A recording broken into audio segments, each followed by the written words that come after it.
নতুন বছরের প্রথম দিন থেকে শুরু হলো দুর্বল ৫ ইসলামী ব্যাংক নিয়ে গঠিত সম্মিলিত ইসলামী ব্যাংকের কার্যক্রম। অনেকটাই স্বাভাবিক হয়েছে লেনদেন। দীর্ঘদিন পর টাকা তুলতে পেরেছে সন্তুষ্ট আমানতকারীরাও। কেন্দ্রীয় ব্যাংকের মুখপাত্র জানিয়েছেন, ধীরে ধীরে পুরোপুরি কার্যক্রমে ফিরবে সম্মিলিত ইসলামী ব্যাংক। কাজ করবে গ্রাহকদের আস্থা রেখে। সেলিম মালিকের রিপোর্ট।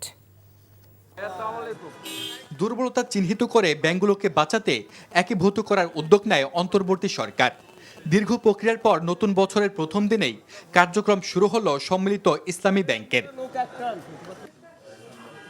ব্যাংকটির মূলধন নির্ধারণ করা হয়েছে ৪০,০০০ কোটি টাকা, যার মধ্যে পরিশোধিত মূলধন ৩৫,০০০ কোটি।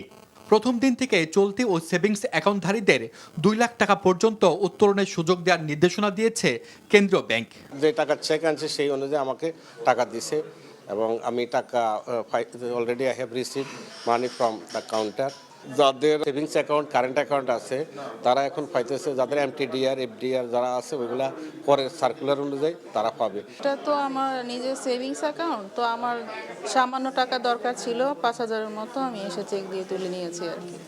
ব্যাংকটির কর্মকর্তারা জানিয়েছেন, আগামী রোববার থেকে লেনদেন আরও স্বাভাবিক হবে।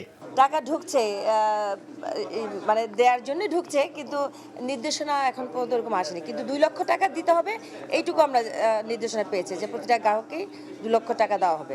দুর্বল ব্যাংক নিয়ে গঠিত নতুন ব্যাংক গ্রাহকের আস্থা ফেরাতে কাজ করবে বলে জানান কেন্দ্রীয় ব্যাংকের মুখপাত্র। আমরা ২ লক্ষ টাকা দেওয়া শুরু করেছি, এর অর্থ হলো যে আস্থাটা ফিরিয়ে আনার জন্য। আমরা তো অ্যাকাউন্ট ওয়াইজ, ব্রাঞ্চ ওয়াইজ টাকা হিসাব করিনি, প্রতিটা গ্রাহকের এগেনস্টে টাকা উত্তোলনের সুযোগ দিয়েছে। তাই গ্রাহকরা যারা পারেনি আজকে তারা কালকে তুলতে পারবে।